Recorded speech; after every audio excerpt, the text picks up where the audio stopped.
Hi, everybody who's joined. We're just going to give it another minute and then we will start the program. Thank you.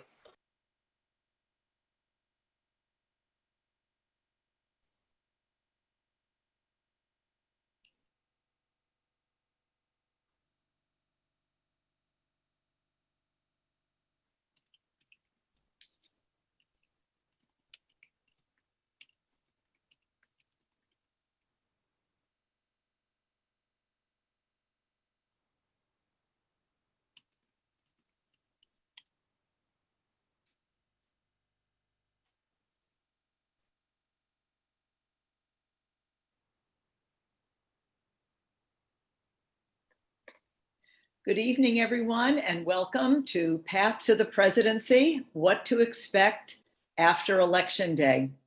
I'm Diane Burrows, the co-president of the League of Women Voters of the City of New York. And I am Crystal Joseph, Vice President of Communications at the City League and statewide Director of the Youth Civics and Education. This program is a partnership between the League of Women Voters of New York State and the League of Women Voters of New York City. Thank you for joining us this evening for the Path to the Presidency. We're going to learn what happens after the polls close on November 3rd through the lens of the US Constitution and New York specific procedures. We will end with a call to action, what League members and others can do to communicate this vital information to the voters. We will have time at the end for questions. Please be sure to place your questions in the Q&A function during the program. Thank you, Crystal. We would like to welcome Professor Kimberly Whaley, an author, lawyer, law professor, and on and off-air legal expert, analyst, and commentator for CBS News. She has also appeared on MSNBC, CNN, BBC, NPR, and PBS. In addition, Dr. Whaley is also a contributor for BBC World News and a contributor for The Bulwark and The Hill. She has also written for the Baltimore Sun and the LA Times. She is a former assistant United States attorney, associate independent counsel in the Whitewater investigation, and author of How to Read the Constitution and Why, and her newest book, What You Need to Know About the Right to Vote and Why, which was just published in June. Thank you so much, Dr. Whaley. We also have Professor Mark Mirowitz. Dr. Mark Mirowitz is a professor of humanities at the State University of New York Maritime College in New York. He holds a doctorate in political science and is also a lawyer. He comments regularly on issues related to US politics and international relations. At SUNY Maritime, he has taught constitutional law, American history, and American foreign policy, amongst other courses. Thank you, Dr. Mirowitz, for joining us this evening. Our league partners tonight include Liz Bander, League of Women Voters National Board Member and National Elections Specialist, and Jennifer Wilson, New York State League of Women Voters Deputy Director. So let's get started. The polls are closing in New York at 9 p.m. on Tuesday, November 3rd. Constitutionally speaking, Mark, what's going to happen next?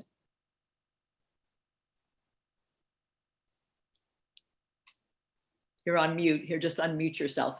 There you go. Hello. Well, thank you very much for inviting me for this formidable and almost impossible task to summarize the voting issue in just a few minutes. And I wanted to thank the League of Women Voters, NYC, and Diane and Crystal in particular, who we have worked with and who were our participants in Constitution Day with Kim Whaley. So it's a small family.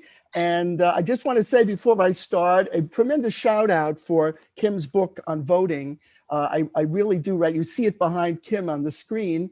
I think her chapter on the Electoral College is about as compact and comprehensive as can be. And that's what I'm going to be talking about. I read it before and it said everything. So let me just start a little bit about the Electoral College, and then maybe a little bit about if I have time, the Wisconsin Supreme Court, the Supreme Court case about Wisconsin, and whether or not, again, a prediction, we may or may not have a tsunami after Election Day. I'm going to go through the timeline, but first let me say a few words about the Electoral College. First of all, it's not a college. I tell this to my students at Maritime College. It's not a college. It's actually a system devised by the Founding Fathers to be able to elect the president. Now, philosophically, if you think about it, we don't have a popular vote. Now, why is that? Now, there's a lot to be said about it, but if you look at the Federalist Papers and understand the mentality of the Founding Fathers, they did not want a groundswell of a popular party vote to elect someone. They wanted to insulate the people from the presidency. And the idea originally was that the electors were more capable of picking a proper president and all of the debates, and that we can't go through it, but that's really the philosophy. And also what the Electoral College causes and agendas is really a two-party system. And I always give this example of Ross Perot.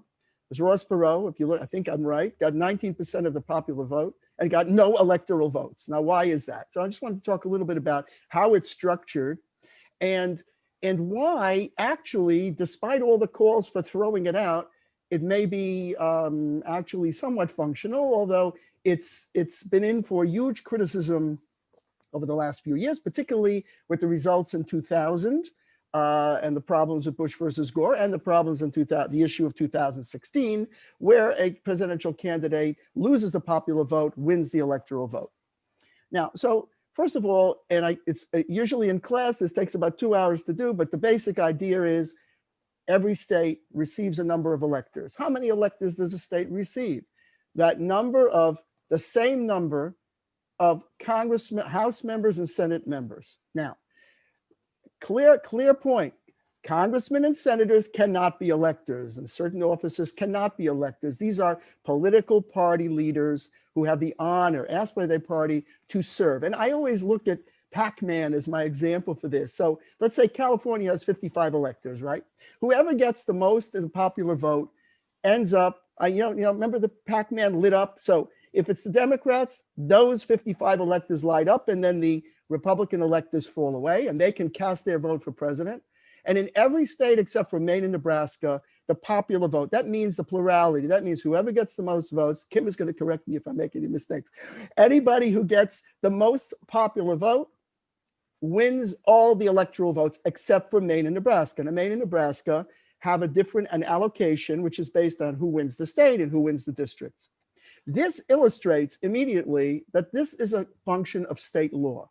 This is not a function of federal law. Every state, and that's in the Constitution, provides the states determine how we select electors and also the time and place of elections, although the Constitution provides that if there's an issue related to that, then the Congress can step in.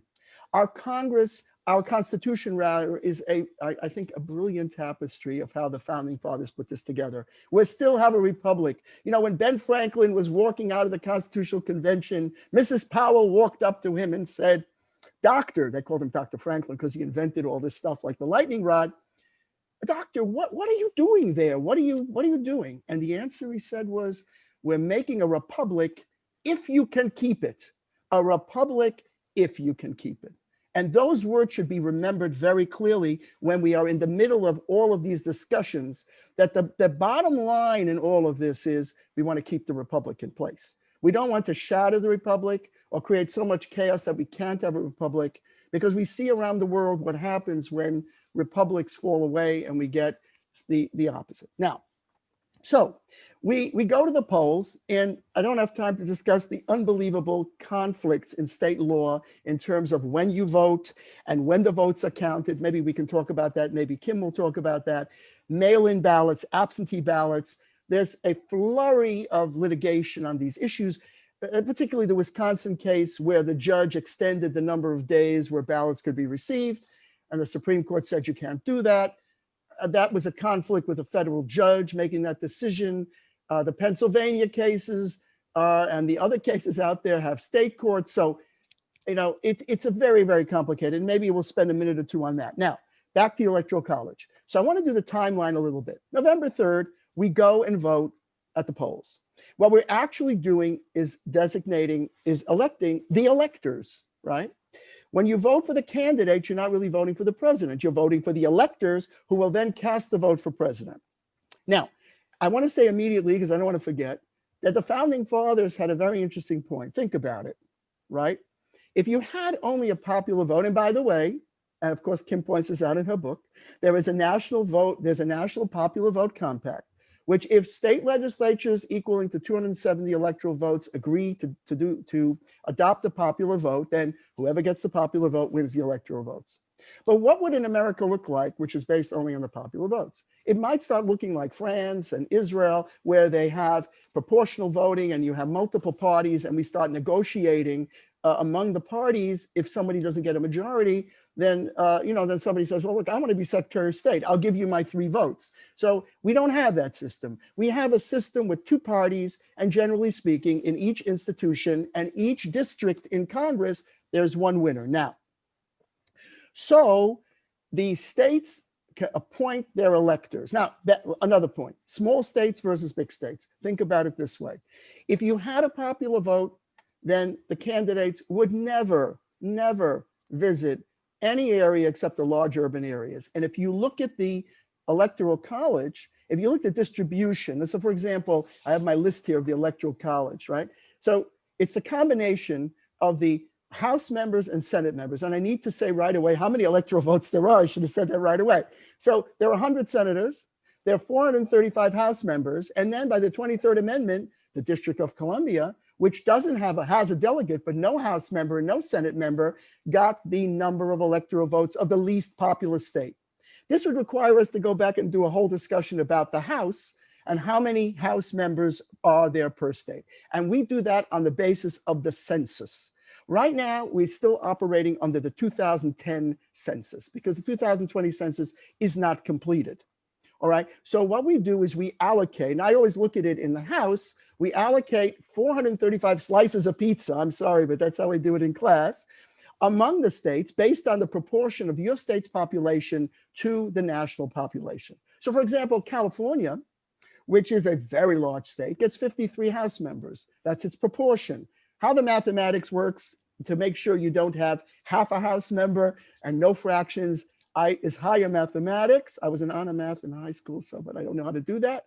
Okay, but we end up with even numbers. Now, Montana, which if you go there, I know I'm not going to say it because there's probably somebody there from Montana, but I usually say, maybe Kim, I hope nobody's from Montana, but like 5 people live there and 10 million sheep. Okay, so it's not based on size, it's based on population. So a state that has smaller population, and even Alaska, which is so huge, only has 3 electoral votes. Why? Because you have 1 House member, 2 Senate members, and that's the lowest number. And DC gets that number as well. So clearly we can see that big states, Florida, Texas, California, and others, I don't have time to go through the whole list, are clearly going to have more electoral votes. But think of it this way.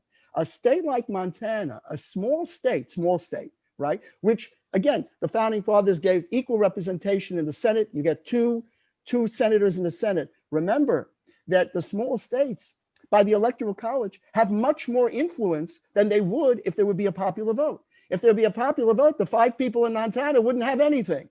But now they have 3 electoral votes, so they're in the play. And also, keep in mind, and I'm jumping ahead a little bit, but so let me just first say the basic principle. 538 electoral votes. If you win 270 electoral votes, you win the presidency. Now, what if the number is tied? What if no one gets a majority? What happens? So this is what's very interesting. In the case of the president, the Constitution provides that the election then jumps into the House. The Electoral College can't make the decision because there's no majority. So in the House, and this is very interesting, and why it's interesting about the small states, because in the House, every state gets to vote, right? And you need a majority of states to take the top 3 candidates with electoral votes. Every state votes. So Montana, that has 1 House member, gets 1 state vote. That's really important and profound. Think about it in terms of the division between the parties. So you'd need 26 26 states to win the presidency if it was kicked into the House. Now, there's a great episode of Veep with Julia Louis-Dreyfus about this, where she's running for president. She only gets 25 states because some congressman was not at the meeting and couldn't vote with his state delegation. But in the election of 1800, we had a sort of a conundrum where you had Jefferson and Burr were tied, right? And it was thrown into the House. Now, how did Jefferson win? Oddly, because Hamilton helped him, because he liked Burr much less than, and we can see why, than Jefferson. So 36 ballots and Jefferson wins. In 1824, now that's pretty interesting, you also had a situation where Andrew Jackson, okay, did not receive a majority of the electoral votes. It was kicked into the House, in which case, I put quotes in this, the so-called corrupt bargain occurred, where Henry Clay, the great compromiser and Speaker of the House, made a deal with John Quincy Adams that if you kick the election into the House, make me Secretary of State. That was the deal. Now, why Secretary of State? Because that was a stepping stone to the presidency. There's a lot more than that. And of course, 2000, that was the subject of litigation in the Supreme Court. And the Supreme Court stepped in and changed the course of the election by deciding there would not be a recount when there was a very small amount of difference in the votes. And of course, 2016, President Trump and Hillary Clinton, clearly 3 million votes, I believe, was this difference. And that's when the Electoral College started to get, well, it did before, but it started to get a very bad reputation. So again, 538 electors, you need 270 to win. So we go to the polls and hopefully somehow we figure out how many electoral votes every state has. And that's also an interesting thing, because what happens is then mid-November through December 14th, the governor of the state prepares certificates of ascertainment, okay? And sends those to the archivist in Washington. But by December 8th, the states must resolve controversies, that is to say the safe harbor period, at least 6 days before the meeting of the electors to decide any disputes about the appointment of the electors. Now that could be a glitch, definitely, and could be subject to litigation. I have to make one point about faithless electors, very, very important. Now, if I'm appointed a Democratic elector, right, and I go and my candidate wins the state, right, I'm supposed to go and vote for that candidate. But we know that in the last election, if you watch the joint session of Congress, you saw that there were some faithless electors. I think a Native American princess and Bernie Sanders and some other people got one electoral vote. Well, the Supreme Court has ruled, because a number of states have procedures that say, if you are pledged to a particular candidate and you decide not to vote for that candidate, you can be removed or fined, depending on state law. And the Supreme Court has said that that is the law. Now, who knows what could be engendered on that? I don't know. But on that one, and again, the state courts will look at these issues as to who is a proper elector or not. Then the electors vote in their states on December 14th, right, for president and vice president on separate ballots, because, as you know, and the 12th Amendment changed that. Originally, you had the weird conundrum of having a ticket with Jefferson and Adams, which was Adams and Jefferson rather, where you had Adams a Federalist and Jefferson a Democratic Republican, which was like oil and water. But because the way it was done, it was whoever got the most electoral votes was president, and the next amount was VP. So we vote technically with separate ballots. So on December 14th, they do a certificate of vote, right? Certify those. And then December 23rd, those electoral votes must be sent into the archivist and the Senate. Now, this is where, these certificates are then brought, if you watch this, in a box, some cool box. I bet it's been around for hundreds of years. And on January 6, 2021, there's going to be a joint meeting of the House and the Senate. And it was very interesting that in 2017, when this happened, it was Joe Biden who presided over it. And also interesting because he's the one who gavelled out any dissent on the count. Now, so what happens is they go state by state, they appoint people to read the votes, and theoretically it should be smooth. But in 2017, we had a precursor of what could occur this time around. And that's I'm concerned about in particular, because you had a number of objections by House members stating, the Russians are hacking, or it's not fair, or this and that. But the point is, under the Electoral Vote Count Act, I don't have the right exact name, but the point is, in order to make an objection, you must have a House member and a Senate member. There was one House member who said, is there a senator here who wants to join me? Not one. But in 2021, that was 2017. In 2021, with the atmosphere where things are, you may have it. Now, if you have an objection, then the Constitution says that, then the House and Senate withdraw to their chambers to consider the merits of their objections. Can you envision the unbelievable, chaos if that ever happened? I don't even want to think about it, because then there's a whole procedure in the 3 United States Code, how this works, who presides, who votes, who runs this thing. We did have the opportunity actually to live through an impeachment recently and learn how that works in the conviction. So we're getting some constitutional law lessons in real life. Now, assuming everything is certified and the vice president, will then gavel and say, this is the person who's elected, then we come to the inauguration. But what if there is no determination on that day, January 20 at noon? So there is an interesting conundrum, because there comes in, suppose the president and vice president haven't been certified, haven't been elected, and there's contention, it's in the courts, who knows? So then, arguably, who knows, but there's a succession act that says who would become president. And I think the Speaker of the House is next up. And if Nancy Pelosi is reelected Speaker, I don't know, she could be president. It's kind of like Hamilton, where, Jefferson says to Hamilton, you cannot be president, you can't be president, you can never be president. In fact, Hamilton could be president, because under the Constitution, if you were living at the time of the Constitution, you could still be a president, even if you were not a natural born citizen, which is interesting. But in this case, it's my Chinese proverb, be careful what you wish for, because that would be a very, very difficult thing. Now, just to wrap up my very 1 minute or two, I just want to say one thing about the Wisconsin case.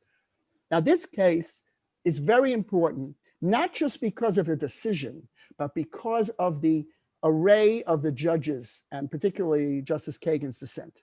So it is a precursor to what we may see on election day litigation. What is the case about? Very quickly. So it's very, very, very straightforward, right? There's a deadline in Wisconsin that you must have your ballot in by election day. But the federal judge said no, because of COVID and pandemic, people having difficulty. He extended, the federal judge, the deadline by 6 days for absentee ballots. The Seventh Circuit stayed, and the Supreme Court gave it to kibosh. You can't do that. And in the last point I'm going to make has to do with the Purcell Doctrine. And this is a doctrine in our Supreme Court, and this is the tricky issue for our future. To what extent will the Supreme Court intervene? Now, of course, that case in Wisconsin was a federal judge. The Pennsylvania cases are state courts. States have much more, I would say, leeway or authority under the Constitution, but we really don't know. But under Purcell, the Supreme Court does not intervene. And my very last point, as a result of Bush versus Gore, the reputation of the Supreme Court really was questioned when the Supreme Court stepped in the last minute and really determined the election. And a lot of people felt that was maybe overreaching. Again, I'm a lawyer, I respect the Supreme Court, I agree with the Supreme Court. But in popular terms, I think Chief Justice Roberts has his, when he affirmed the Affordable Care Act and took certain steps to be very, very careful that the Supreme Court does not diminish in its reputation. Well, I think this is at this point, I must now bring to an end, and the pleasure to turn it over to the very distinguished Kim Whaley, who I so greatly respect and love your book. Thank you. Thank you so much, Mark. Kim. Yes, so there's a lot there, and thank you for having me. I'm, 6 days before the election to be part of this group, the League of Women Voters, that's been part of our electoral process since 1920, when women first got the vote. It's one of the most respected, as you know, institutions in a moment where sort of that level of legitimacy amongst our institutions is failing. So I just want to tell all the viewers how happy I am to be part of this and celebrate the work that you're doing, and it's really so important. Backing up a little bit, just like Mark, I'm a law professor. I'm also a lawyer, but I wrote the first book, How to Read the Constitution and Why, because there's such a delta, like lack of information between civic literacy and lawyers and scholars, right? So the Edinburgh Center for many years has done a study every year about civic literacy, and consistently only a third of Americans can even name all three branches of government: executive, legislative, and judicial. So it's very hard then to expect people to understand these machinations and how important voting is. And the second book, What You Need to Know About Voting and Why, really followed up on the first.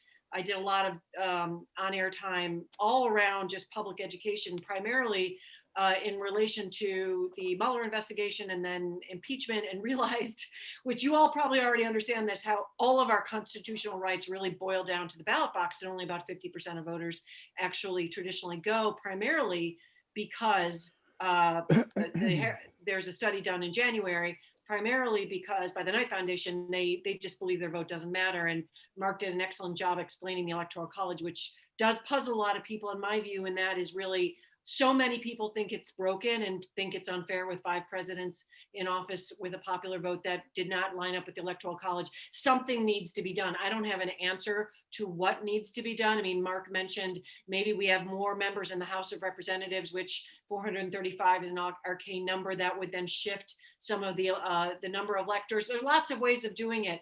The other thing Mark mentioned is, sort of winner takes all versus allocating in other ways, that Nebraska and Maine do it. That requires voting for state legislators that are going to care about perhaps casting the electoral ballots, or requiring by state law that the electoral ballots be cast in a manner that's more consistent with the popular vote. But that again takes people understanding how state legislatures work, what's the difference between what a legislature does versus what a judge does. And frankly, law students don't always understand this. Even second and third years don't understand this. So only 6 states in the union require civic education in order to get a high school diploma.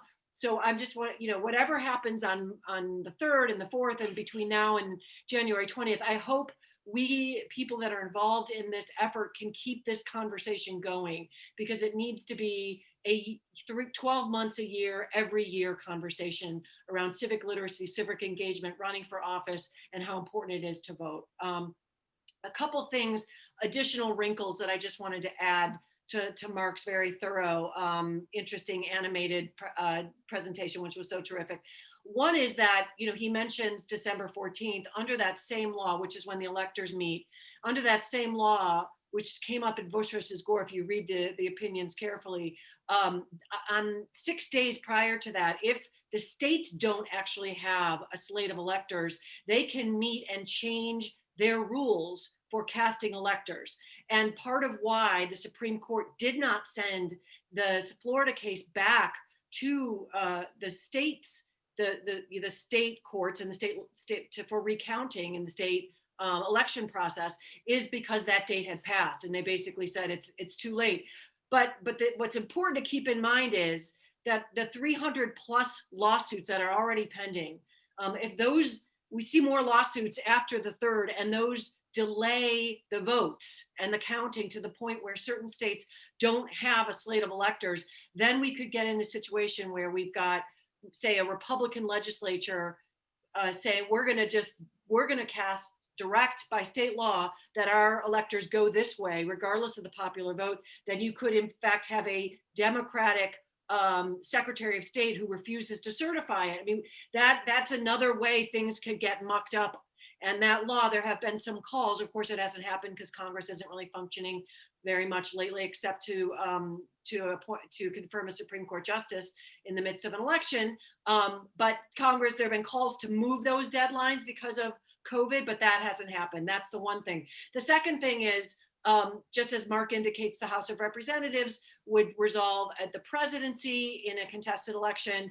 The Senate would resolve the vice presidency in a contested election. So if we got to the point of, the Succession Act kicking in, would it be the Senate deciding the vice presidency if the House couldn't resolve the presidency? So would it be a Mike Pence, for example, if we had a majority in the Senate that was still Republican, notwithstanding a popular vote for Joe Biden? Likewise, just as Mark indicated, when the senators, or and before that the House of Representatives meet, would Nancy Pelosi refuse to certify certain delegates based on the number, because the delegates are determined by the plurality of members of the House, for example, for one party or another. But those races are going to change as well, right? That there are people on the ballot next week for the House and for the Senate. So even determining how those things are who gets which delegation,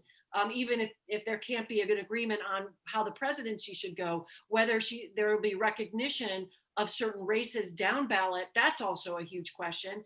And Mark mentioned, historically, the second time this happened, there was a commission that was assigned to sort of resolve things, but we're not in a position where our Congress is going to actually come up with a third way, because we're in an election where it seems to be that one party, and I say this not from a partisan standpoint, but because you could just look at the litigation that's happening across the country. One party is taking the position that fewer votes is how you win, keeping people from the ballots.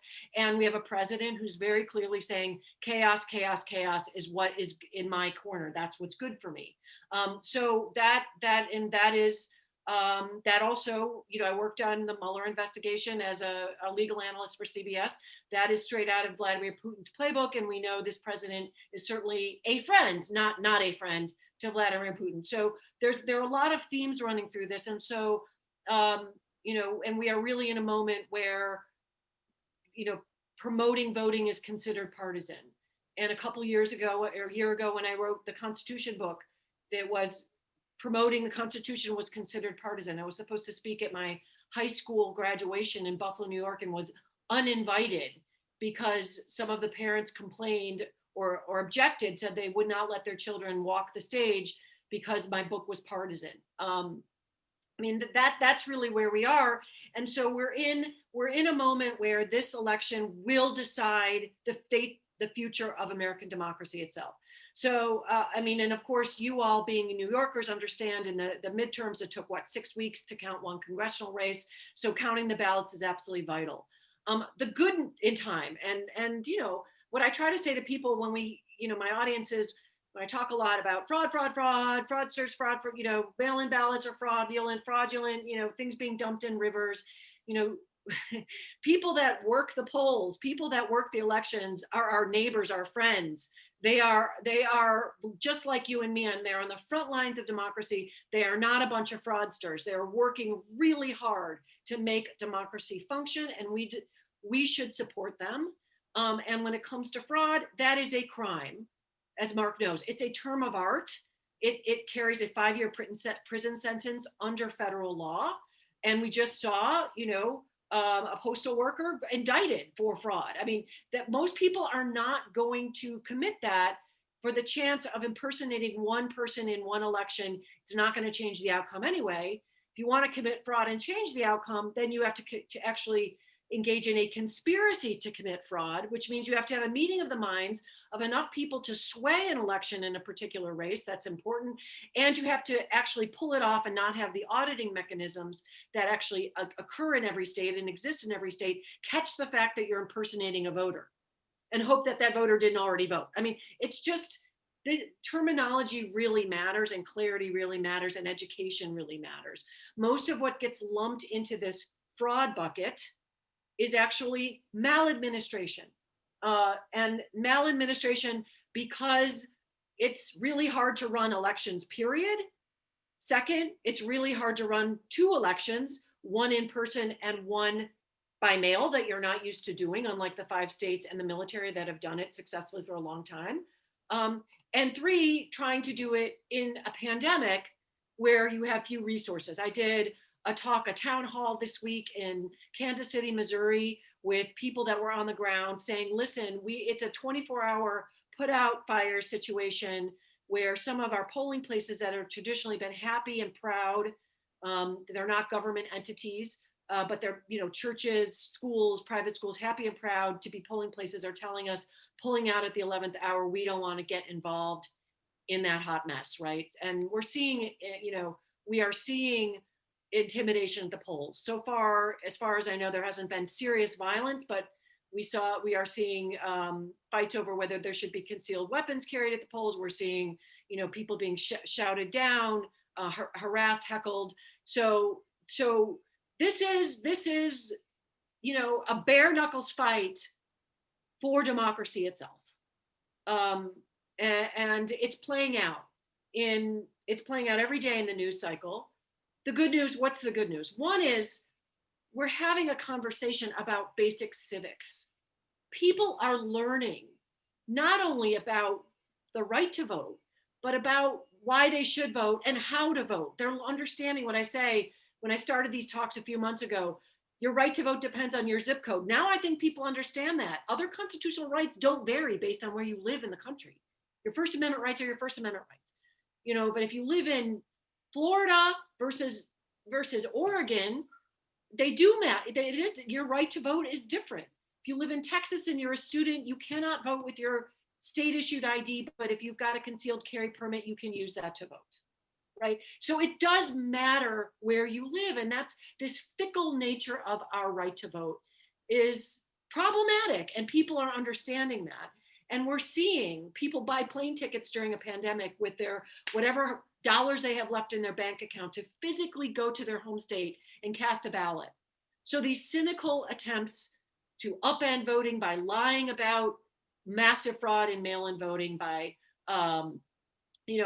lying about sort of stealing elections, about trying to kneecap the Postal Service.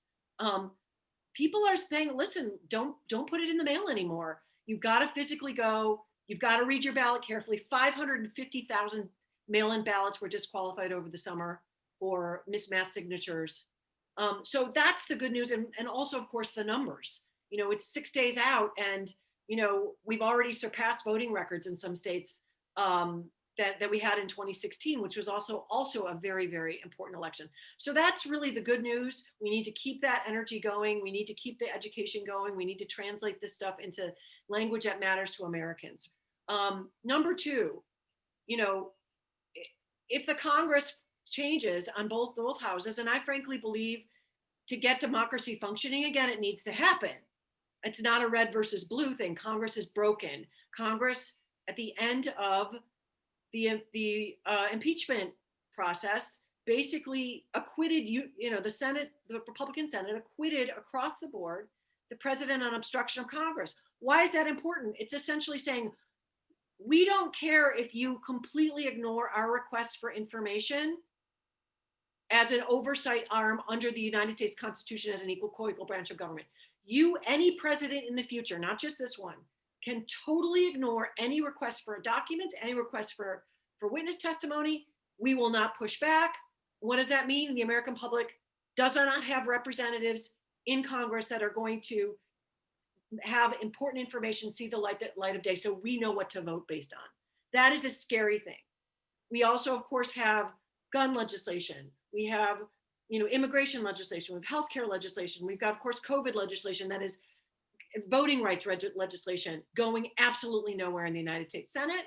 Why? Because of an internal procedural rule within the Senate, not a law, not in the Constitution, that allows the Senate Majority Leader to calendar things, and by calendar things, meaning don't ever calendar them. So it's a unilateral veto that is more powerful than the president's veto that is in the Constitution, because the president isn't even seeing this legislation that comes in a bipartisan way. So we, just like we saw post Watergate, if we have a functioning Senate and Congress, there's a possibility we could see widespread or sweeping changes to how the Congress actually functions, the oversight mechanisms, and more limitations on the White House, frankly. We saw the inspectors general The Inspectors General acts were created primarily after Watergate. Now they've been gutted for a lot of reasons. So some of these nomination things, these lame duck, heads of agencies, allowing, someone who didn't even go through the advice and consent, Senate advice and consent process, like Jared Kushner and Rudy Giuliani. I mean, these aren't new just to Donald Trump. They've just been pushed to boundaries that we've never seen before, because people have respected them, and just means the job description needs to be these branches needs to be amended. So I think that's a good thing. I want to piggyback on what Mark said about the Supreme Court and the jurisprudence. That's really, really, really important. A few months ago, I was out saying vote by mail, vote by mail, vote by mail. Then we had the DeJoy drama, kneecapping the Postal Service in the HEROES Act that's been sitting in the Congress since May. Would have been money to bail out the Postal Service or give it money to function. It would have been money to help states with elections. Broken equipment, outdated equipment. There was a piece of a think tank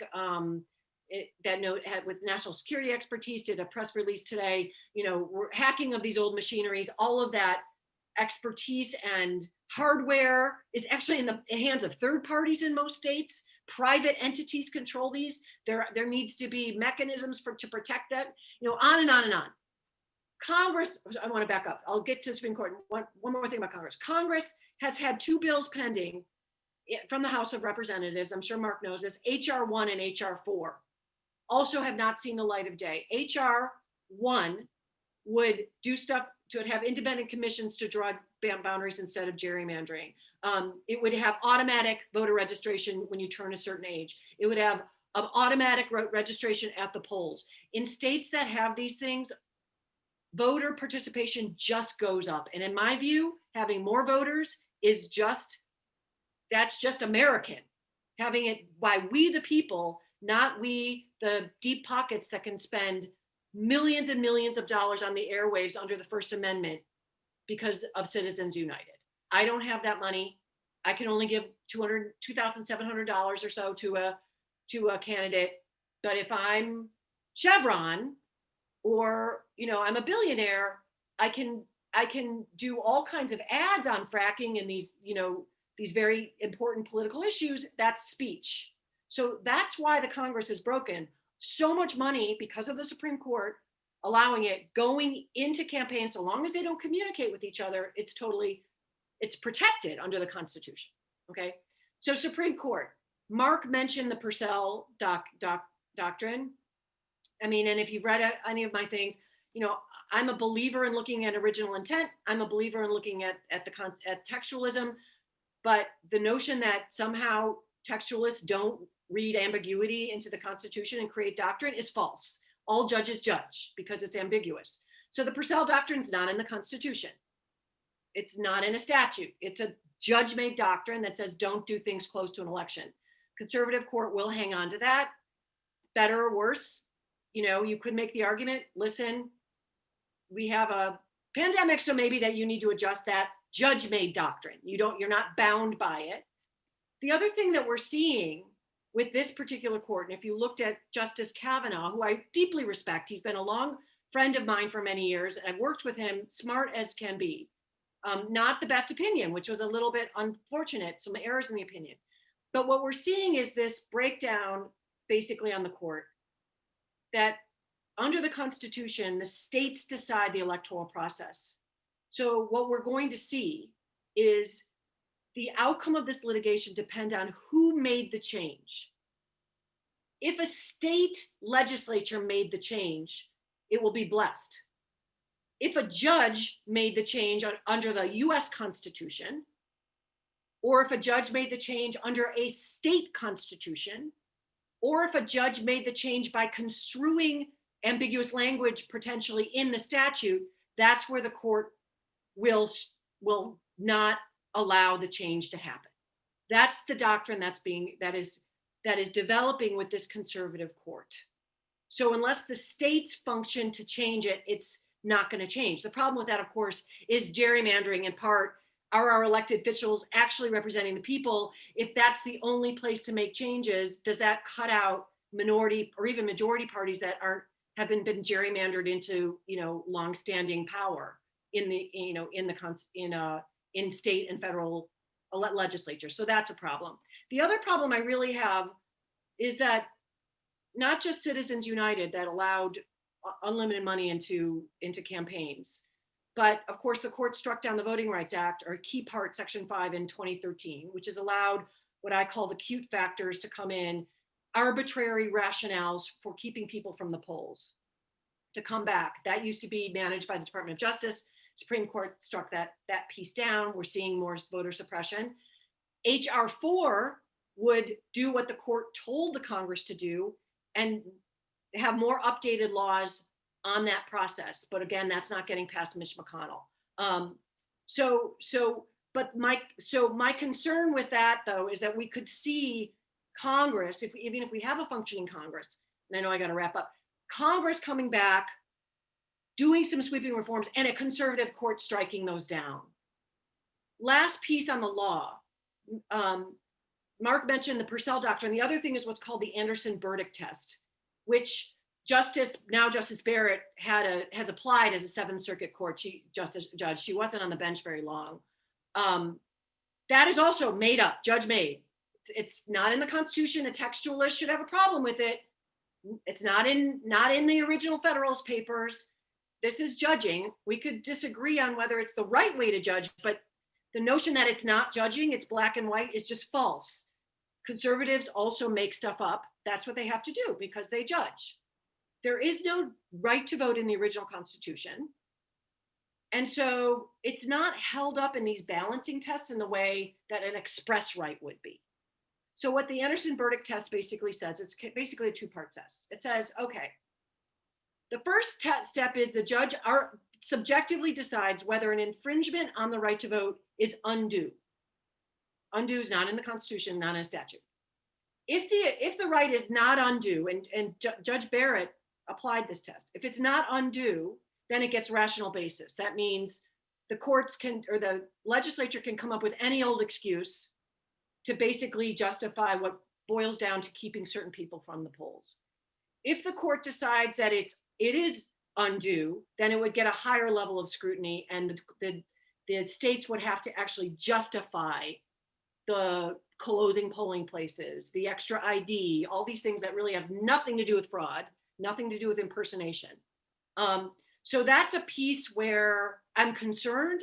You have to do more thoughts about what maybe Congress could do to pass legislation to clarify how that test should function. I don't know if the court would support that, or many people have argued, scholars have said, we need to, change the Constitution and actually put an affirmative right to vote in there, so it's not so easy for judges to basically allow legislatures to, run over the voting right to vote. I just think it should be up there really high. People who have looked at the litigation that's happening as well have said, in the lower federal courts, when you come in with voter fraud as the rationale, lower federal judges are not buying that because there isn't any real evidence of rationale of voter fraud. But when it goes to the appellate federal courts, the Trump appointees are siding with the states. And so and the other critique, and I haven't done the research myself, is that the test isn't even really being applied that carefully. It's just saying, oh, this is fine. This is a fine requirement. States get to decide elections. States don't get decided elections if it means disenfranchising voters, but we don't have that firmly in the law, in the Constitution, or in the Supreme Court case law. And I just don't think Chief Justice Roberts has not really been a big fan of the Voting Rights Act, even before he was on the court. I just don't think that we're going to have a friendly court when it comes to voting rights. And that really troubles me because I care a lot about having this government by we the people, not we the Democrats, not we the Republicans, not we the corporate donors, not we the dark money. So I'll end with that. Yes, thank you both, Kim and Mark. Phenomenal information. I am personally a fan of the two-step recipe process and would consider this essential reading for the League and for others who are interested in finding that recipe. So thank you, Kim. Thank you, Mark. We'll have chance for some follow-up and Q&A, but I want to keep sort of the program moving and have our two additional panelists share some commentary. Jennifer, I'm going to turn this over to you. Could you please outline the specific steps for counting the ballot according to New York State law? I sure can, and I'm going to go ahead and share my screen. I have a couple of slides. I always find it's helpful when it comes to dates to have some sort of visual too. There we go. Okay, perfect. So yeah, this is unbelievably informative, and thank you to both of our speakers. I've learned a lot so far, which is always, I love when I learn things and when I'm a panelist. But I kind of wanted to provide some context of how it is for us in New York State. You know, we're talking a lot about what's going on at the national level, but I just wanted to ground us a little bit back in New York and talk about what are our dates going forward. So we're going to look ahead, but also in a way we're kind of looking back because we're already voting in New York State. Early voting started this past weekend. We've also had a lot of absentee ballots come into county boards of elections that are now being put aside to be counted later. So here are some of the dates that are relevant to New York State voters going forward. So of course, November 1st is the last day of early voting. That's this coming Sunday. So if you are planning to vote early, make sure that you do make arrangements now. And November 2nd is actually the last day if you wanted to apply to vote for an absentee ballot in person. The deadline to apply online or by phone or by mail just passed. It was the 27th, so it was just yesterday. And then November 3rd, of course, is Election Day. It's also the last day to postmark your absentee ballot. And it is also when we will start to count early and election day ballots, in-person election day ballots on November 3rd. So if you did vote early, we don't count your vote just then. We start to count them once polls close at the end of Election Day.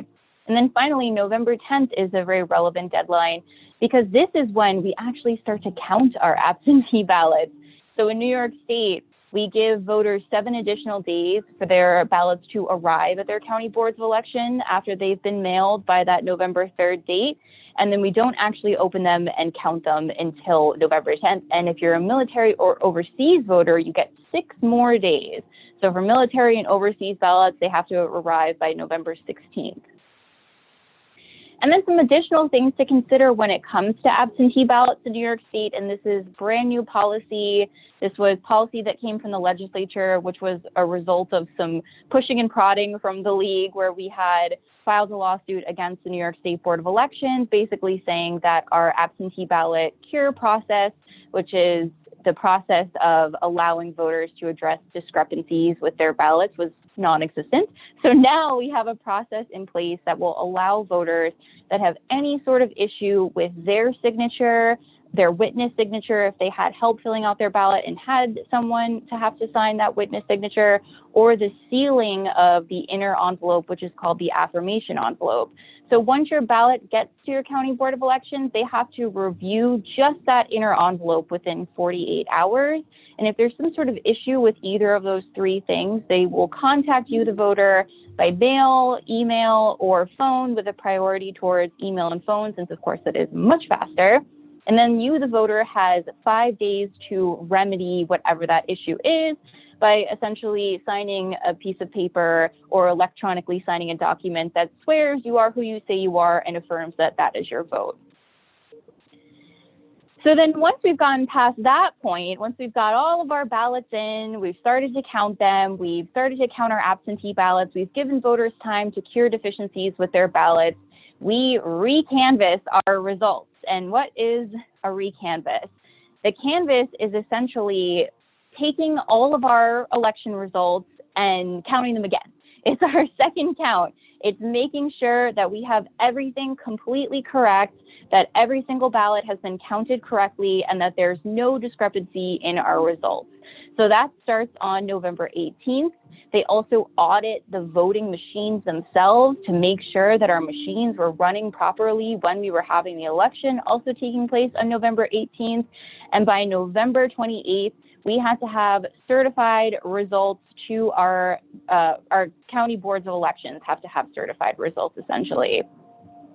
And then the drop dead date for all of this in New York State is December 7th, which is when the State Board of Canvassers meets to certify the general election. And this sounds very fancy, but all it really is our 4 New York State commissioners. They sit down for their meeting, they become the board of canvassers, and they sign a ton of documents that certify the election results, and then that goes to our Secretary of State. So as you can see, even though the election's going to end on November 3rd here in New York State, there's so much more to do after we've cast our ballots. There's so much more that the state has to do and that counties have to do to make sure that we have a perfect, accurate count. And then just one additional slide with a lot of words on it that gives a little more context of what the canvass actually is. It really is a very, very deep dive, county by county. The Board of Canvassers is, again, essentially just the Board of Elections becomes the Board of Canvassers, where they take out a magnifying glass and they're going to review pretty much every single ballot and every single vote to make sure that everything is correct. So this, like I said, there's a lot of verbiage on this slide, but essentially this is for the benefit of the voter to make sure that we have a complete, accurate count. And that is why we are, unfortunately, probably not going to have results on election night. Okay. Thank you. Thank you so much, Jennifer. Liz, so as League of Women Voters, we love action. So what is our action plan? What can we all do? Absolutely. We have so much work that can be done. Hopefully slides will be shared here shortly. Because I want to break it down between what league leaders can do, what league members can do, and what everyone can do. So hopefully we'll have those here in a second. Oh, wait on it to show up on my screen. There we go. Okay, so what league leaders can do. It is so important right now that we support election officials, that we help them convey important messages to the public. For example, key dates or information on the ballot cure process. This is critical to ensuring that we really do count every vote. And supporting election officials, thanking our poll workers, thanking the people who are participating, our volunteers, U.S. Postal Service workers who have been hauling ballots in by the ton. That's so critical right now. The other thing that y'all can do is offer volunteer support. If you can pull volunteers together if they need it to help them, to help the state and county elections officials complete the count in a timely manner. It is a long process. It is a deep, deep dive of to ensure that every vote is counted. So whatever volunteer support is requested to pull that together and help with that. The other piece is to reflect and celebrate. Y'all, we have to celebrate what went well about this election. Turnout is incredible. People are excited to participate. We've got to keep this kind of excitement and engagement going. So please reflect on the good things, celebrate them, document them, share them with us too, because we want things to celebrate. We need things to celebrate. It can feel very scary sometimes. There's no doubt about that. But when I'm seeing people dancing in the street, that is so rad that there are playlists on Spotify to get out the vote. This is awesome. I'm excited. It's really great to see that. The other part is reflection. Even if it's just jotting down some notes on a Post-it and sticking on your computer to get back to later, that's fine. Reflect on what you do differently. Would you go out and pull more volunteers at the front end? Would you get info into Vote 411 earlier? Whatever it might be, make a note of that. That's going to be really important too, especially as you look to plan for what you want to do in the off years. Because quite frankly, our mission is evergreen. We empower voters and defend democracy. And that doesn't stop just because it's no longer a presidential election cycle.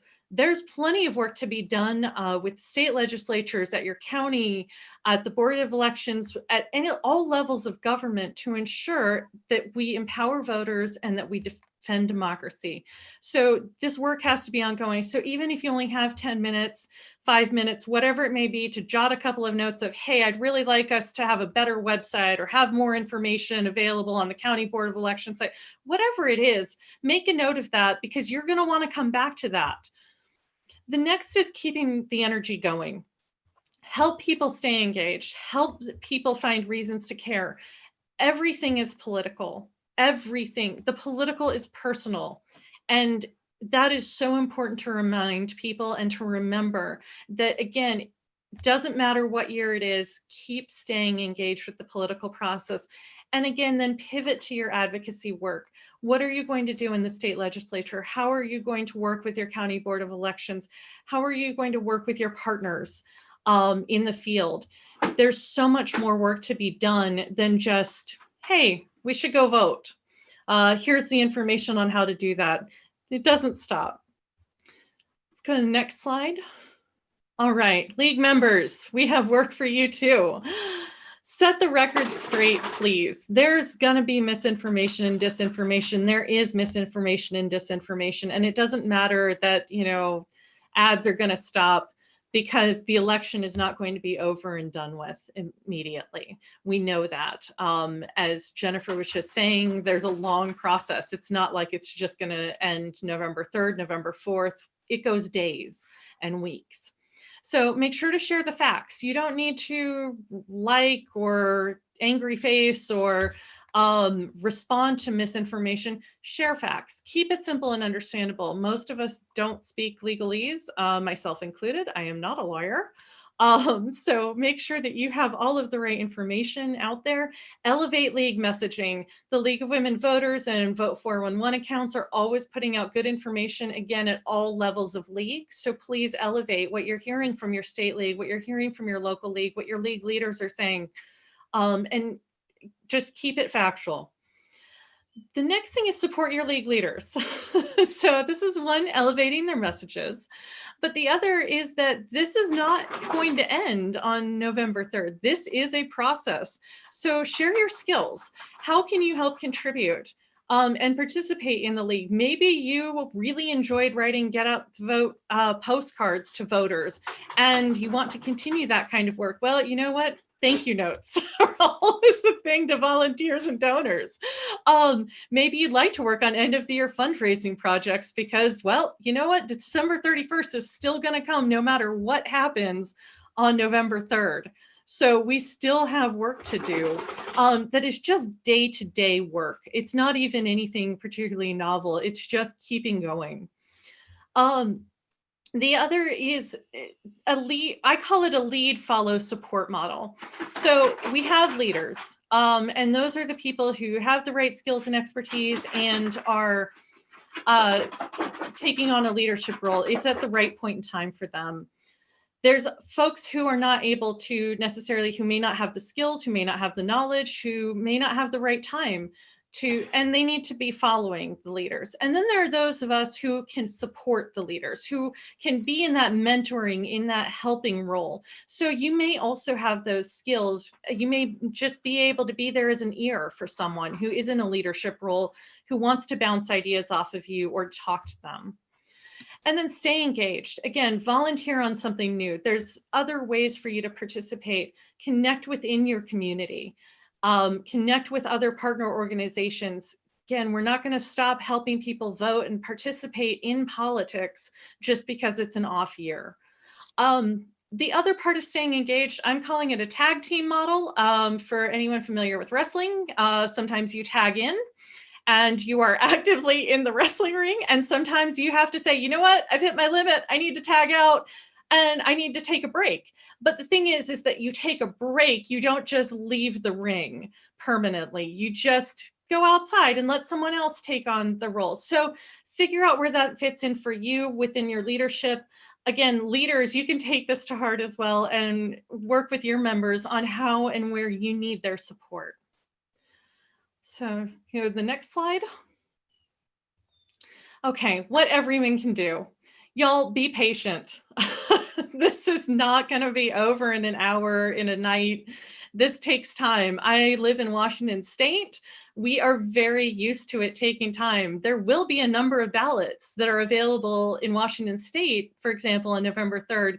But we've seen this change in elections, that you may have a leader on election night that does not end up winning the election overall. And that's just part of the process because we go and we count every ballot as it comes in within our own deadlines. And that same thing is going to be happening here. So it's okay, be patient, we'll be there.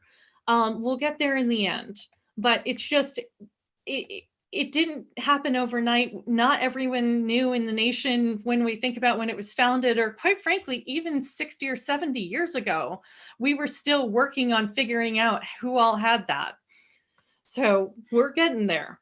The next is listen and learn. This is part of staying engaged in your community. It's also part of what Dr. Whaley was talking about with civic education and civic literacy. It's so important to keep learning. I keep learning every day. Like I said, I am not a lawyer. That is not my profession. I work in the tech sector. And it's important for all of us who are not the experts to listen and learn to those who are in this, to understand. And as I mentioned to league leaders, to reflect on what you want to see. You as an individual make a unique and critical contribution to the work that we have to do as a nation to do better for everyone. That's so important. So as you're listening and learning to what's going on in the news or from the experts on constitutional law, what's happening in the courts, think through, does this reflect my values? And if not, where do my values fit in? Does that mean that maybe I should think about running for office? Does that mean that I should get involved in another way? Does that mean I want to try my hand at advocacy? It's going to be very different for you as an individual. It may change depending on what time you have available. It may be really hard right now, but you may say, you know what? I can't take an active role here right this second, but in 2 years, this is what I want to do in order to improve democracy. And then stay engaged in your community. Y'all, I know that a lot of this is about the presidential election. It's about Congress, but it's not. I know that there are elections happening in your own communities at the county level, judicial level, and it is so important to stay engaged, keep thinking. When we hand out our handbook at my local League of Women Voters, Seattle King County, of all of our elected representatives, it's called They Represent You. And that is so important to remember, that these people represent you. Whoever you are, wherever you show up in the community, they're there to represent you. So whether that's participating via voting, via filling out surveys for your local Department of Transportation, true story from my own local Department of Transportation, attending local meetings, and again, just staying engaged with your local community. Keep your connection to one another, because we all live together. As again, Dr. Whaley said, your elections officials, they are literally your neighbors. Especially at the local and county level, they are people you might run into in the grocery store. And it's so important that we stay connected to one another as individuals, and that we remember that. And so last slide. Y'all, I just want you to remember and to share this as much as possible. Our democracy is worth waiting for. That's so critical right now. It is worth waiting for. So let's keep the work going for the next 6 days to get out the vote. And then let's sit down and be patient and let the process unfold. Awesome presentation, Liz. Thank you so much. Our democracy is worth waiting for. Perfect words to end on. We're going to enter now the Q&A portion of the program. So begin to put your questions in the Q&A function. Kim unfortunately had to step away for another engagement, but again, go get her book, Essential Reading for Our Organization. Great information. And I know Dr. Mirowitz wanted to sort of comment a little bit more about some of the statements made by Kim. So Dr. Mirowitz, I'm going to turn the floor over to you, and you can expand upon some of the thoughts that you wanted to sort of counter and sort of add. Yeah, I don't know if Kim is going to still be here. No, I'm still here, actually. Okay. I do need to sign off. I've got law students waiting. But thank you again for having me. And Perfect. I learned a lot too. Keep up the good work, everybody. Thank you. Thank you so much, Kim, for joining us. I can address some of the questions, but I want to say a general point. First of all, the bottom line here, I think, in all of this discussion, and I think it was very interesting. I certainly learned a lot. Is about the rule of law. In other words, our society can only function with the rule of law. I think we should keep that as the bottom line. When the question comes up whether, the president will accept the results, or, remember Watergate tapes and all that stuff, the Supreme Court speaks, and that's the rule of law. And that applies to Bush versus Gore, and it applies to the Wisconsin case. It applies. That is the rule of law. And I think that the discussions recently on this issue in connection with the Supreme Court tends to vitiate and weaken that idea of the co-equal branch of the Supreme Court. So I think that we need to have respect for the Supreme Court. And as a lawyer, I certainly do. That's number one. Number two is I think it's important to understand that a lot of what we do in our structure, which we talked about the Electoral College, relates to politics. For example, gerrymandering or gerrymandering, which is Elbridge Gerry, who had this salamander-like district that was, drawn for him so he could win the election. There was a political consultant who wrote a book and said, throw away all your books. Gerrymandering, reapportionment is the key. It's very political. The question, people say, you've got to throw it out.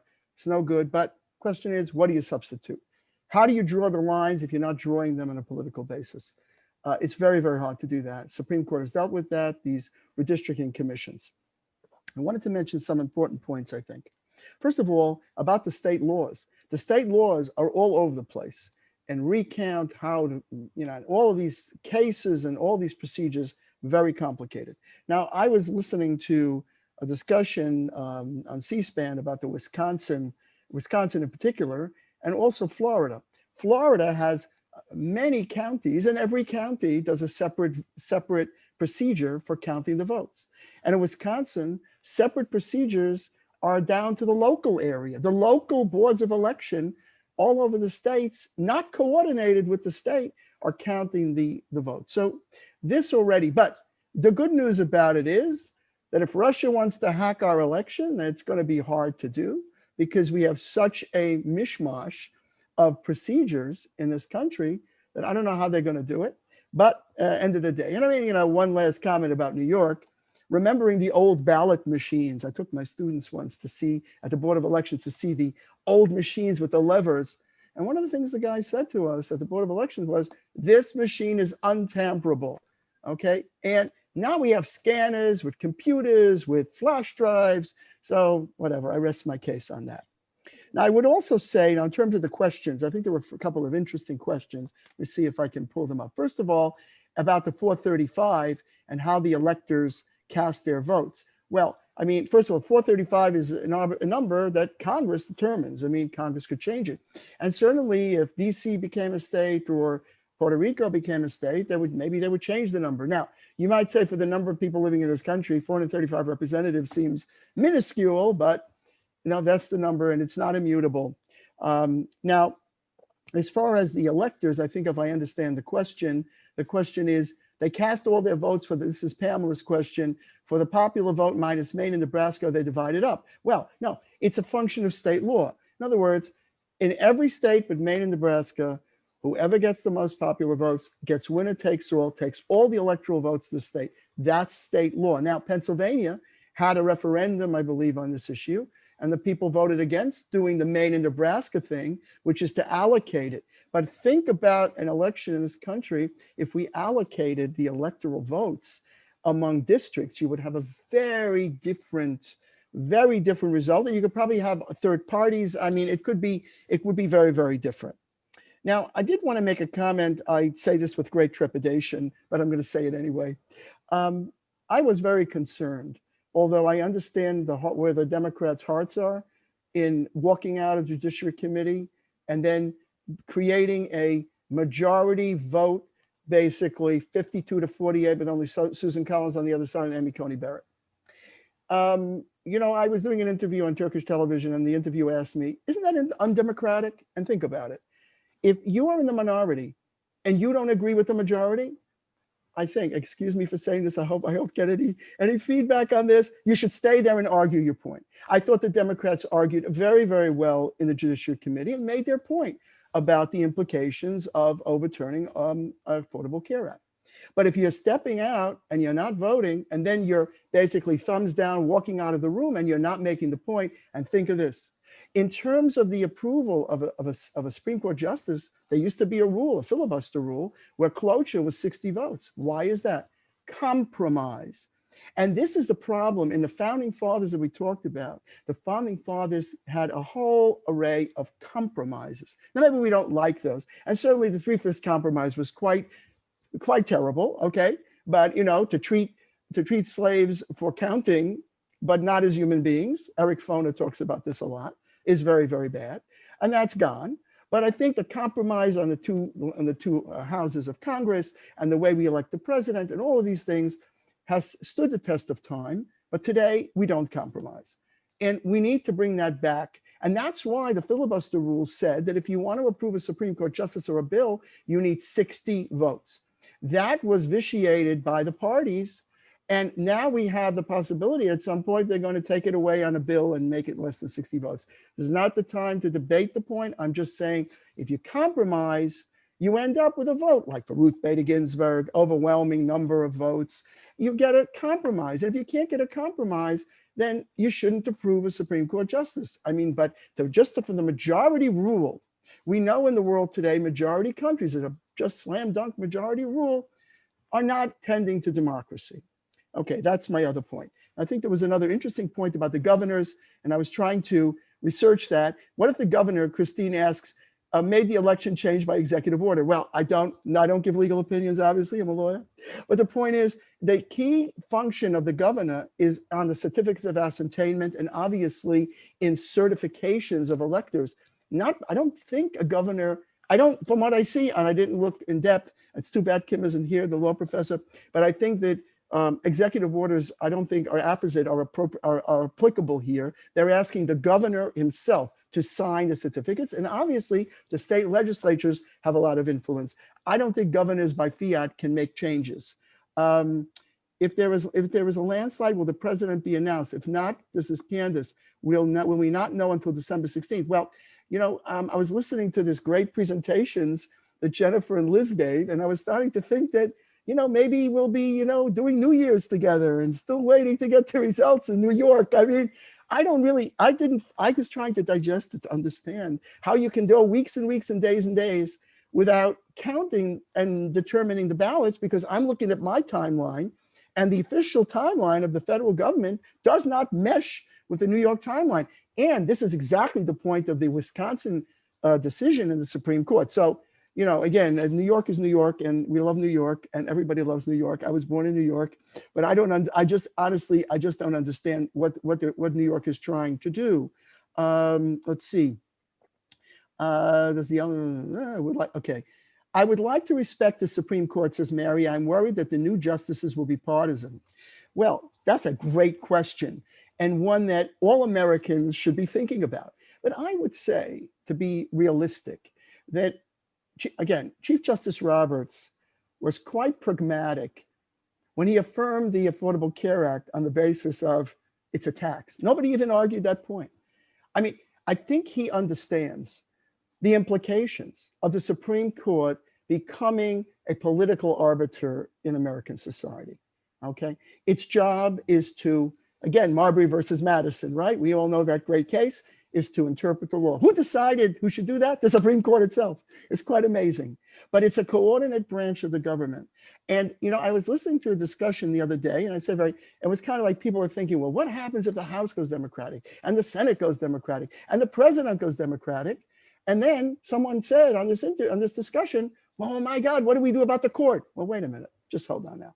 The way the system works, it's almost like mathematics, right? If the president comes in and there's a vacancy, and there's no way to predict that. You know, I would have loved for Ruth Bader Ginsburg to live to 120. That's what we say in my tradition. And she was a great, great person. And Justice Scalia was a genius. And they liked each other so much. By the way, on my spirit of compromise, Scalia Ginsburg, the opera, right? Okay. Scalia and Ginsburg went to the opera together. They went on vacations together. And having met Justice Scalia, I never had the privilege of meeting Justice Ginsburg. I mean, these were, you know, people who in my nomenclature were two mensch people, humanitarian. They differed in politics, 1,000%, but they had a spirit of interacting in a manner that was humanitarian and human. And we lost this, I think, and this is my personal opinion, and we need to get it back. Compromise, back to Ben Franklin. What are you making here? A republic, if you can keep it, but you got to keep it. You cannot point fingers in a way and start thinking that you want to upend and restructuring. By the way, this got an interesting point. You cannot amend the Constitution to change the term, to make term limits for Supreme Court justices, because it says they serve on good behavior. Now, you could, quote, pack the court, but if you pack the court, remember what happened with FDR. Now, it's a matter of public perception of the court. So I think that a couple of decisions are coming up now that will indicate what people think about the court. And Chief Justice Roberts and the rest of the Supreme Court justices do not live in an ivory tower, an isolated place in a cave somewhere. They see society. That's why I think the Democrats' posture at the hearing was very, very clever and smart to show the justice, look, this is the last time we're going to have a political discussion with you. And we want to tell you what the implications are if you overturn this healthcare law. These people will lose their healthcare. I mean, that was, I think, very astute. You know, the walking out, we can talk about it. I was not very happy about it. We're going to actually let Liz answer. Oh, I'm sorry. Oh, I apologize. No, it's yes, fine. Liz, we'll come back to you. We just want to make the sure. League of Women Voters, yeah. It rocks. It rocks. Go for it. Go I ahead. appreciate democracy nerds so much. It makes my heart happy. This is wonderful.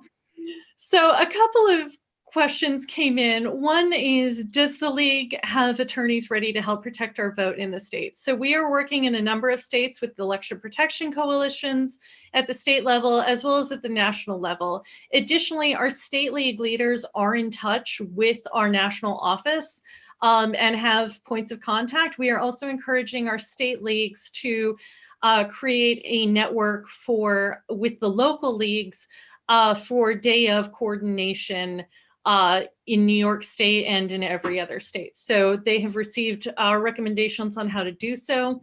And so we are working on that close coordination with one another. The other is concerns about the fear of violence, and who are concerned about voter suppression or potential voter suppression with the threat of violence. So two things. One is that tomorrow we do have trainings on active bystander and how to, if you are going to be there in person, to be a participant in nonviolent bystander intervention. The other is, again, we are looking at how we can address that. For example, in Minnesota, we went to court on it when we heard that there was going to be armed poll watchers there. So we went to court there. And so again, we're actively involved and engaged in that. For folks who are concerned about that, we are recommending that, if that is a key concern of yours, look at how you're voting and make decisions that are appropriate for you. Obviously, it may, not be easy to get a absentee ballot done right now. You may need to still go in person. But again, figure out a voting plan that works for you to ensure that you're able to vote, and encourage other people to also participate in creating a voting plan ahead of time, so that it's not a last minute and then, oh no, I don't know what else to do now. The other is, if you go to vote411.org, election protection hotlines are available in English, Spanish, Arabic, and in a number of different Asian and Pacific Islander languages. Please use those. If you see anything, if you have any concerns, if there's impact to you as an individual, or if for anyone, any member of the public who has impact, whether it is getting turned away or denied a provisional ballot, or if they see something that is threatening, please, please, please call those. There are people who are going to be manning those hotlines and will be able to respond and support you. There will also be legal observers from the Election Protection Coalition and a number of partner organizations out on the ground supporting on Election Day. Awesome. I think we're going to use the final 5 minutes if folks want to give final thoughts about the upcoming election for our members. I'll give everybody about 2 minutes, and then I'll turn it over to Diane to close. So we'll start with you, Mark. Any final words? Well, I thought I would just hit one or two quick questions here that were Sure. very, very good. Okay, let's see. So let me find it. I'm using up my 2 minutes. This is terrible. You know, the sands are going down. You want to go Okay. ahead, Liz? I can give No, Liz. let me, I'm good to go. Okay. Okay, so this is a very interesting question that Michelle asks, I think is great. Could you also speak a bit about your views regarding whether the two-party system has evolved in the United States has been good for our democracy? Would the emergence of a viable third party help our democracy? And is it even likely or difficult in our existing climate? So I think that is a very interesting question, and one that all Americans should think about, because, you know, if we changed our system to a popular vote, or we changed the way we how our government functions, assuming you could amend the Constitution to do that. That's another point. That's a big hurdle. The last amendment was the 27th Amendment with regard to to senators and congressmen remuneration, which actually, if you watch the C-SPAN, it was done by this one guy who just did this for a college project and wrote to every legislature and did it. But since then, and if I look in my book, I think that the last amendment was passed in, let's see what year. Yeah, okay, 1992. So the chances of doing that, I know there was a whole discussion about the Equal Rights Amendment, but even Justice Ginsburg said, got to start over. I think the answer about the two-party system, very important. Our system is a two-party system. We don't have a multi-party system like the European states and around the world. That's a completely different system. If you started to change the rules, even with the allocation of the electoral votes, you would see the emergence of third-party candidates. We do have third parties like the Libertarians and the Greens and the Working Families and all these parties out there, and that is democracy. Is great. You know, we should allow these parties to function. Used to be the Liberal Party. There have been many parties, even in New York. Answer to the question is, I believe, at least in my political science course, my first course in college, my professor said, a two-party system, it's kind of not so true today, indicates basically a division one way or the other, right? So you have two parts, you know, it's a society divided perhaps, and we see today left and right. And her view was, a multi-party system means society has not agreed on common rules and common ideas. I think we know, I don't know about this election, that to win the election, you kind of have the two parties, but to win, you've got to win the election. You've got to bring people over from both sides of the fence. That you don't have in a multi-party system. What you end up with is sort of the kind of thing they have in Israel and other legislatures where somebody's got 5 votes and then the other party needs it. So this happened in Israel, and this guy, the leader of the party, said, you know what, I want to be the minister of defense. I want to be the defense secretary. And I'll give you my 5 votes if you let me have that portfolio. This is not a viable way. It causes more, if you think this is contentious and confusing, a popular legislature would also be. So I think the answer is the two-party system is here to stay. And that, you know, really, Ross Perot again, very hard for a third-party candidate to win.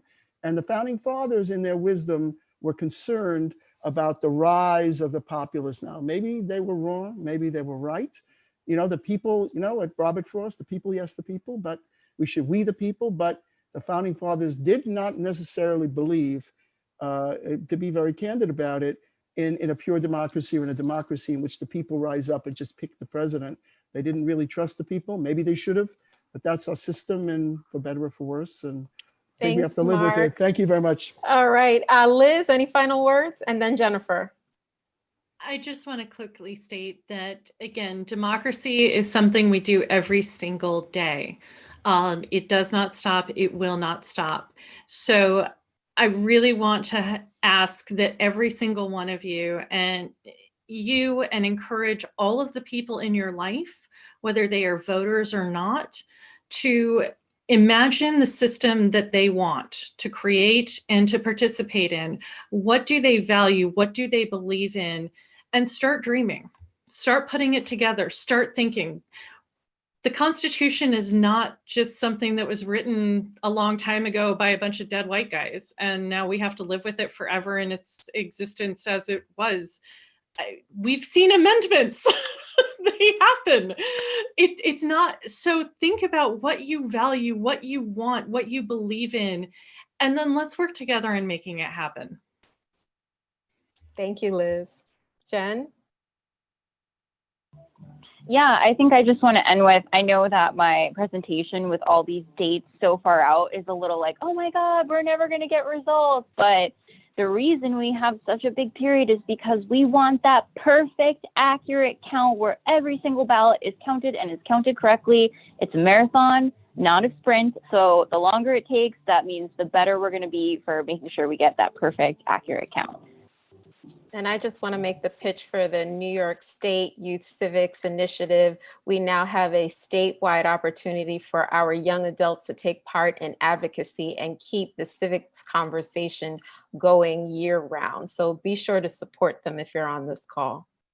Go ahead, Diane, you're wrapping it up for us. Ooh, so great. Thank you so much, Mark and Kim, who had to sign off, Liz and Jennifer, and my co-host, Crystal. And I think that's the final word is we, the League of Women Voters, are the trusted voice. And we have to use our voice. We have to make sure that through this time of turmoil and trouble, that we're going to be that trusted voice. And people are going to turn to us for facts and information. And thanks to our great panel this evening, we have the facts and information. Thank you all so much for coming this evening, and have a good evening.